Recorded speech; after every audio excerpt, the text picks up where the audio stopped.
long have you two been friends? Oof. How long have you two been friends? And when did your friendship begin?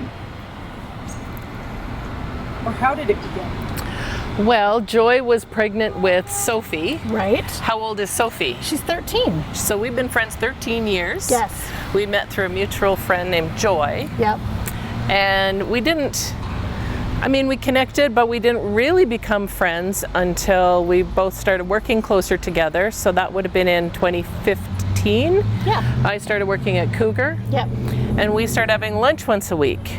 And that's when we became closer friends. I mean, before that we would connect once a year or sometimes once every couple of years. It was really casual. Yeah. But it always sort of seemed really not intense, but connected. Yeah. It just felt very comfortable. Yeah. And always, I don't know, I felt like I always came away from it feeling like she's such a cool person. Yeah. Yeah. It was pretty great. We always had the same things, like when we compared notes, we always had the same things going on in terms of our growth and our relationships and what was going on with God and stuff like that. Even job similarities, like we were had this similar bosses, and so we had a lot to talk about. So awesome. Sounds like you guys had a heart connection from the beginning. Yeah. Yeah. Yeah, that's what it felt like. Totally. What's the That's what I word? wish I'd said. Soulmates. Yeah. Soulmates is the word I use. Kindred spirits. Kindred spirits, if you're an Anne of Green Gables fan. Right. I am. There you go. The Diane to the Anne. Yes. Right.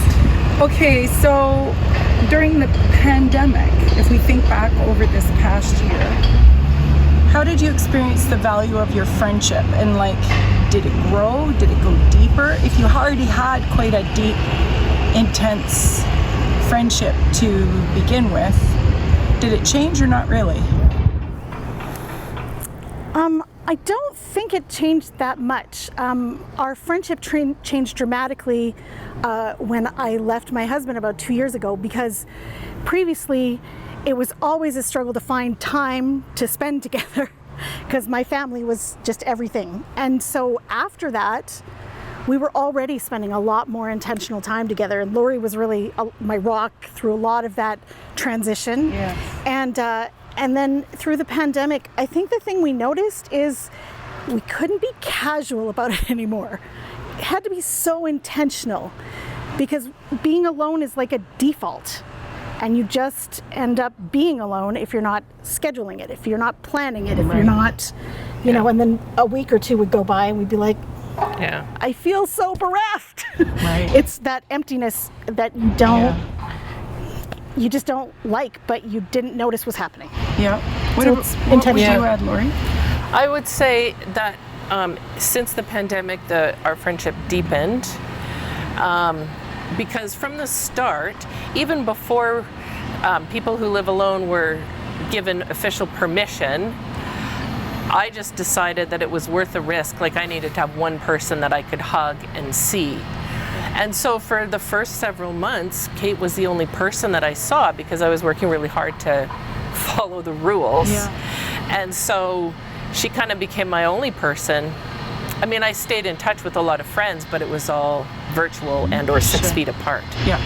So that's interesting, because the Alberta government made space for single people. Like, they considered the plight of being alone, and I don't know that a lot of other people would have thought of that if they hadn't made space or put it on every bit of news every day. If you're single, you can have up to 2 people in your personal bubble. If you live alone, I think is how they worded it. Yeah. And I felt really glad for that, but I'm wondering how that impacted you to be seen and spoken to that way, even by public health. It was affirming, but also, I guess, disappointing that it took as long as it did. Right. And I feel like that there might have been an outcry. There might have been people saying, what about this is not okay. Yeah. I remember in a conversation that you and I had, I mentioned that people who advocate for prisoners are against solitary confinement because it's considered cruel and unusual punishment. Yeah. And yet, I know this, I'm not being punished, but it's still cruel and unusual to be so solitary.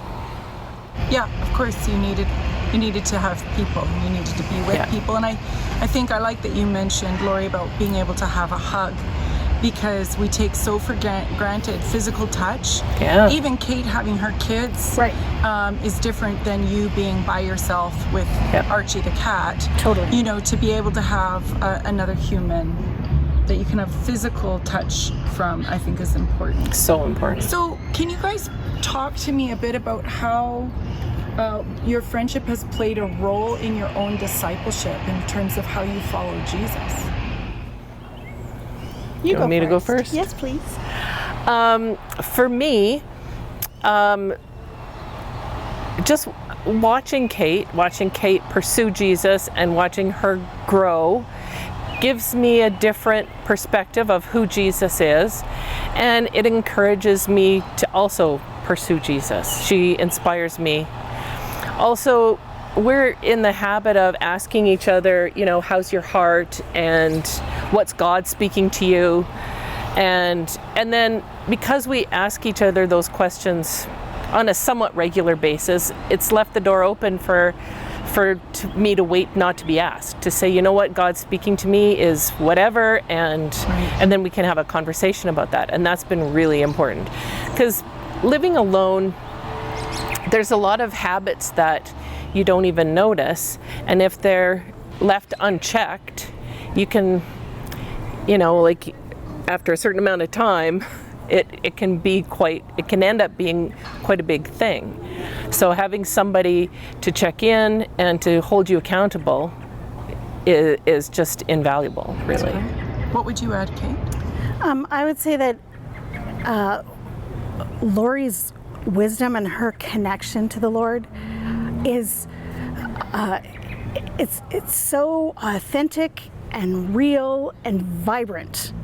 And so we have these conversations where we're intentionally being authentic and vulnerable with each other, and it just really has given this opportunity for the Lord to really kind of come in and speak and kind of inhabit where we end up being. And it's been so valuable. Like, there are things I know I would never have processed as quickly if we didn't have this really just authentic, real, straight up relationship. Yeah. And I think a friendship like that is just so valuable. Well, and I think it's profound what you said about having, like, the question, how's your heart? What's God been speaking to you? What are you hearing from the Lord? I don't know that a lot of people do that in friendship, and I think you're modeling something for all of us. Some of us don't even do that in our families or our marriages, right? So the idea that you could be iron sharpening iron is a good thing, but also that you would have somebody to walk the path with intentionally. So you're having deep friendship, not just emotional, not just physical proximity, but also deeply spiritual. Part of your discipleship journey, if I could say it this way, is your friendship. Yeah, For sure.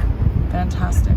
Totally. So maybe, Kate, you could answer this question first. Maybe it's a little bit of like the question you would ask each other, how's your heart? But Yeah. I'm just kind of wondering, what is Jesus, what's one thing Jesus has taught you this past year that you would point to and be like, that's the big growth curve for me right now? Or it might not be growing, it might be reshaping or encouraging. I don't know how you want to answer that. Yeah. But what's he been teaching you? I think a very valuable thing for me is learning how to just be present and to not bring along any of the sort of the assumptions, the I hate to say baggage because it sounds like, I don't know, it's all big and clunky, but it can be so subtle when we're bringing, and our narrative, the things we're saying to ourselves, and instead kind of looking at things and going, okay, Lord, how should I be seeing it? Like, what is there here that I'm not gonna see unless I'm asking for your input or asking for other people's eyes on this? Right. And I've found that the more I can not focus on what my narrative is. Oh, this is historically how this was always going to go. I know what's going to happen now, and kind of get rid of the pattern and the playbook. That has been huge, because there's a lot out there when you're not assuming it's going to go a certain way. You're open to a lot more things. Yeah. Well, and if Jesus is breaking in on your life, then it's not going to go by that predictable playbook. Yeah. Totally. Ever. So we have to be open to his voice in that. That's really great. What about you, Lori? What's Jesus been teaching you? I've been learning to accept things day by day. I like to plan and control. And when you don't know what the restrictions are going to be next week, you can't make a plan. So you can do what you have in front of you today and trust that God is going to continue to be present. There was something else I had and I forgot. That's right. If it comes But back, that's you can fine. throw it Yeah. in. But that's brilliant. The idea that you have to be fully present to the now. In some ways, you guys are hearing similar things. No playbook and no plan. And then just having to have Jesus be present in every moment of every day. I wonder if there's any encouragement you'd like to give Epic Vineyard Church in terms of how we make room for single people. I mean, we're obviously coming out of the pandemic, but I think, for me as a pastor, I was quite concerned for some of you in our community at the beginning. That's why I was asking some of the questions, like Lori referenced that conversation. But I don't think we have an easy way, I don't think any church does, of seeing single people, understanding their needs, making room, etc. So anything you would want to say to us? Because certainly we're going to have more single people added to our community, God willing. And they might not all be in, their younger years. What things would you say?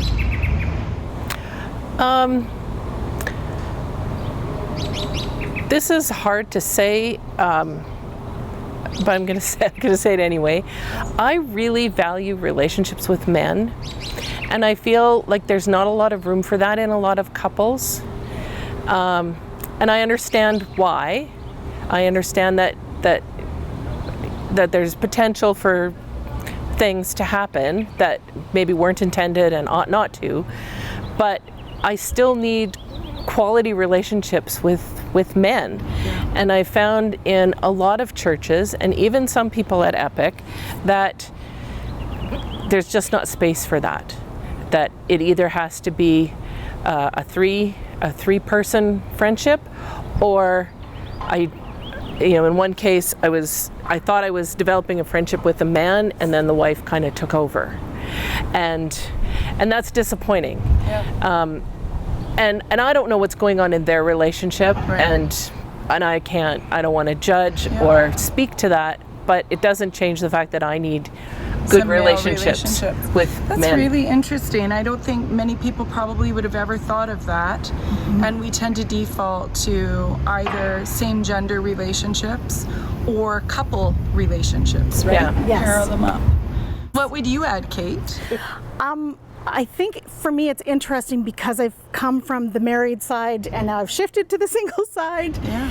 And I don't think a lot of couples really and families really have room for taking on a single person. I think it's a lot more kind of natural to have another couple or another family get involved with your, Come over or whatever, yeah. But I think, there's so often, maybe they want an even number around the table, or, there's something they're kind of trying to plan. I don't even know.